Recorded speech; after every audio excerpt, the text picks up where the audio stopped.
What's going on, y'all? Y'all already know what to do. Ain't nothing new. I wanted to walk out through a chess game I played. Just the thought process of it. Why I prefer to have two knights opposed to two rooks. I had somebody tell me I need to do a video like that, because they seen a lot of good things I can talk about. So let me go through the chess game that I had. I played against a player, 1400 plus player, and just walk out through the thought process of what I was thinking when I, made every move. All right, y'all already see what's on the screen, right? Make that happen. Ain't no in between, bars.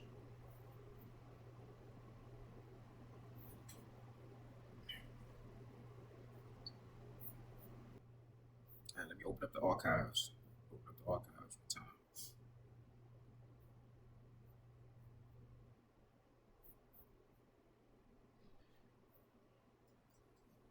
It's the game right here.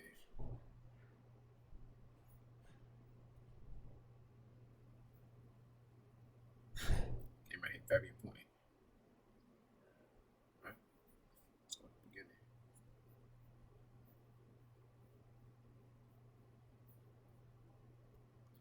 Analysis. All right, start off with this opener right here. The king pawn opening.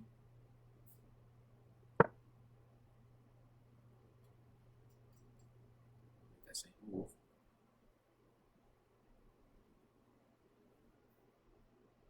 Details. Openings. Boom. Right. King pawn opening. King pawn opening. Right. He's trying to attack my pawn. So while protecting, now he's double attacking my pawn with his knight and his pawn. So I make this move. By making this move,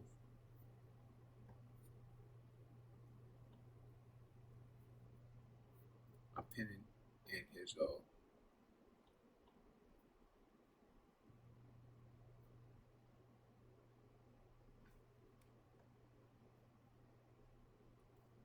making this move, I'm pinning in his knight.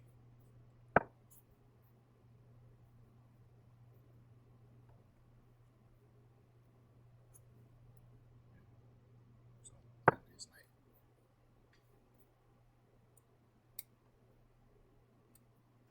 So therefore, he could move his knight, but if he moves his knight, I'm going to kill his queen right here. So that really that's really not a good move to make.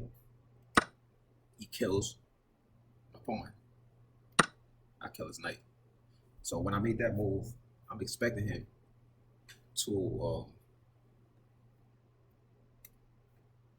kill my rook. Right?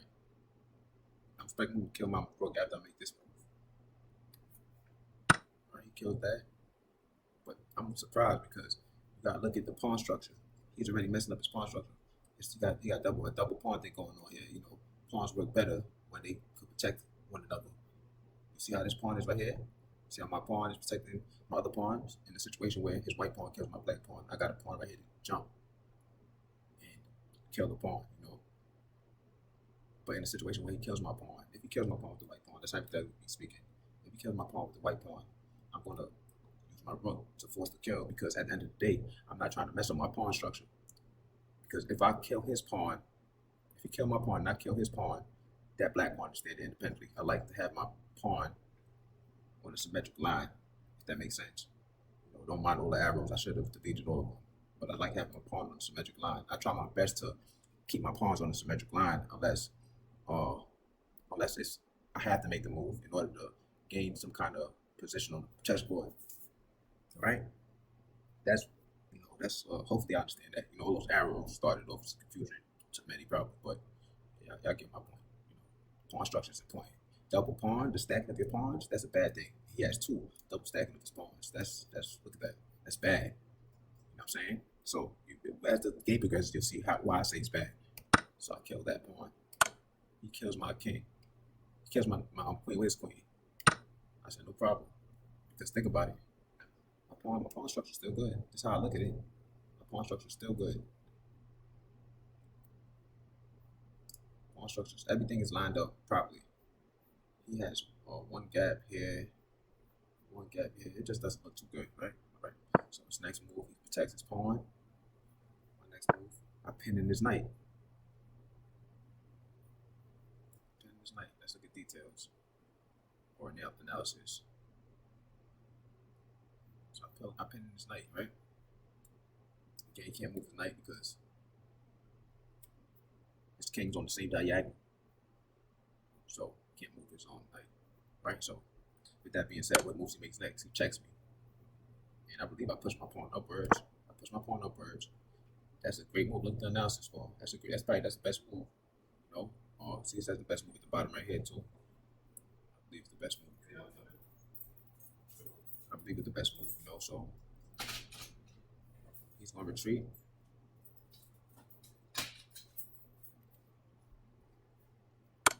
Oh, no, he doesn't retreat.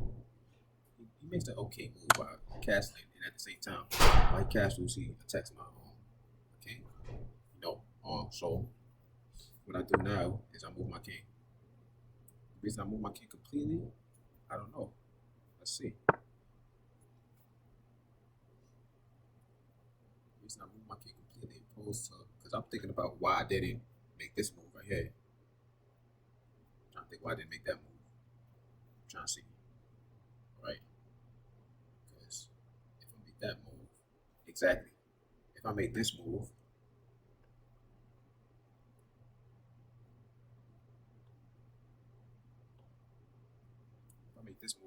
he'd have swung out his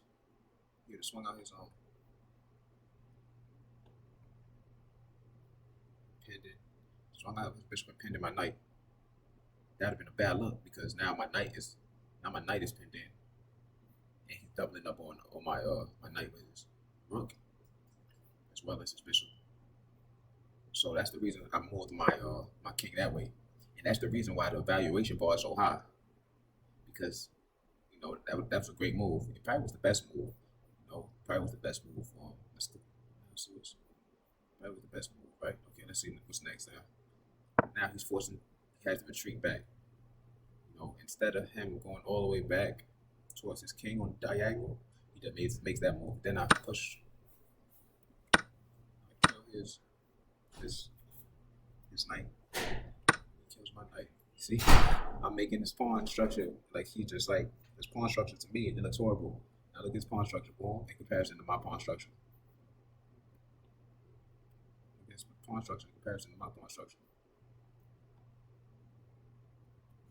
Hope you guys really see what's going on here. It's more like he's not really, his pieces really can't, his pawns really not powerful in the way that they're set up. You know, the stacking of the pawns is never a good thing. You know, unless you're a real grandmaster, you know what you're doing, or unless you know, really know what you're doing in general. So next move that's made, I'm attacking his rook. He goes back. I swing out my knight.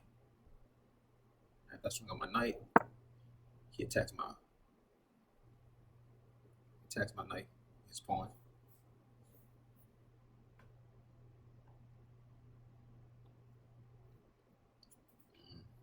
So I protect it because at the end of the day, it's a double protection. I'm protecting it with my king, and I'm protecting it with my knight as well, my own book as well. So let's see what he makes next.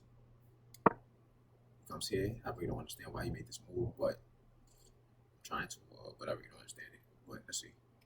I'm attacking his rook.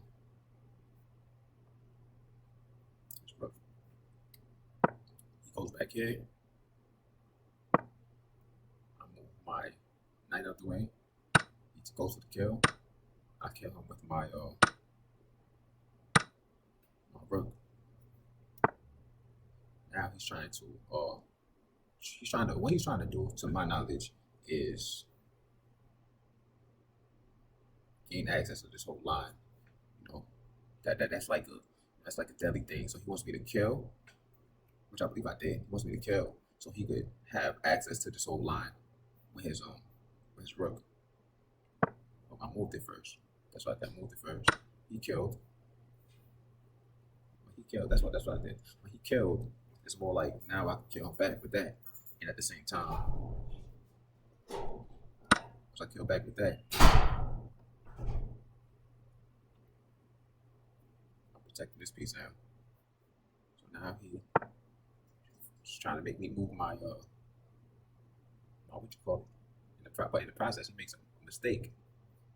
Because by him moving up his pawn,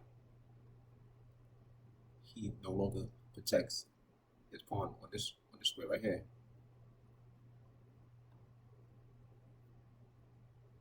See his pawn is protecting this pawn right here. He's no longer protecting that. So what I do now is I come here. That was a mistake that he made. He's forcing me to. It probably would have been better for me to jump the other way too. Probably definitely been better for me to jump the other way. That probably would have been a better move. But I'm sure there's a reason why I made that move. I kill that. He comes here and check me. I move up here. He checks me. I kill him. And at the end of the day, if you look at it, my pawn structure is still it's not that bad, or not bad at all, as a matter of fact. You know? He comes up here and she checks me. I move up here. Oops. Up there.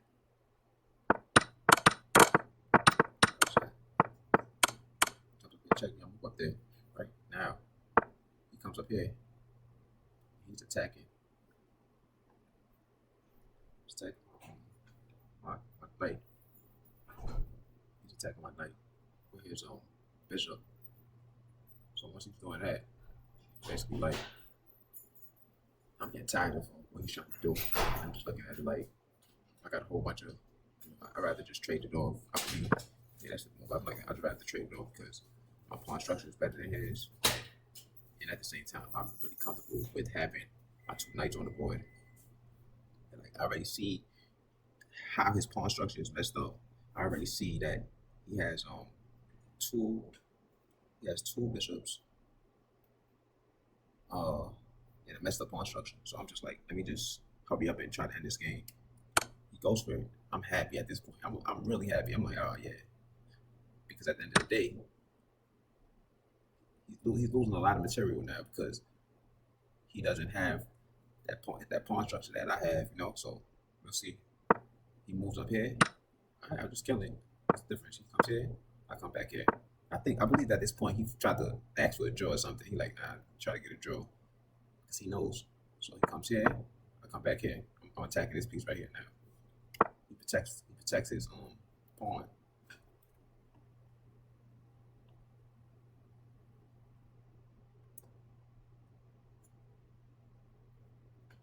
And now come here. I check him. At the same time, I'm checking him.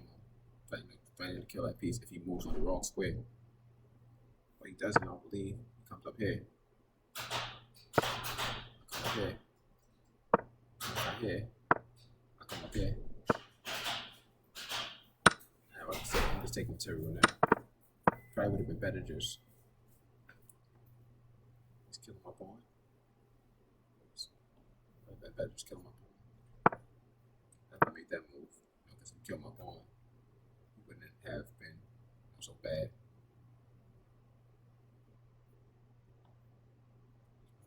So bad. So I had to kill him, and at the same time, I'm protecting my pawn with my knight. So he comes here, and now he's threatening to try to force the situation. He's trying to kill that. So in a situation like that, I moved up here because I felt like I gained enough pieces to make a trade-off now. And his pawns is too far apart, one board.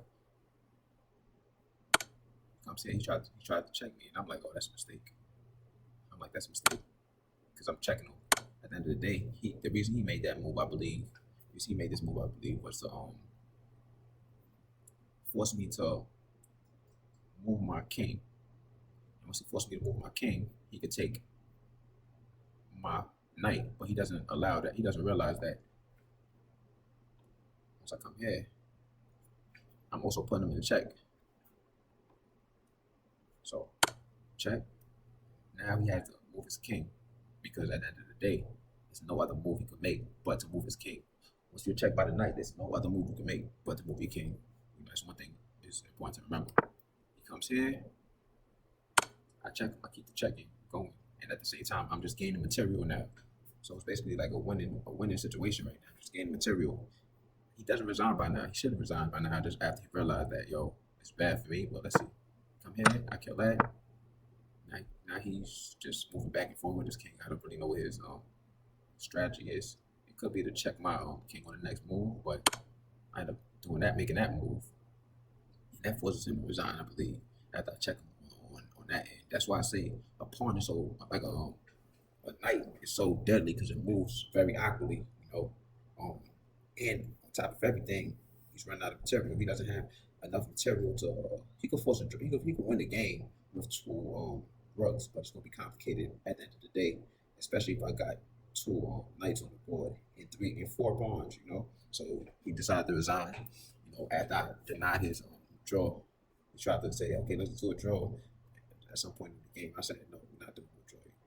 It would be crazy for me to do a draw at this point. So, yeah, man, just walking out through my thought process of this chess game I played. That's it, man. Walking out through the thought process. I already know what to do. Ain't nothing new, man. Really ain't nothing new. So, just make it happen, Captain. All right, y'all, man. Be safe out there. Thanks for watching this whole video. If y'all watched this whole video, I appreciate each and every one of you guys, man. For real, man.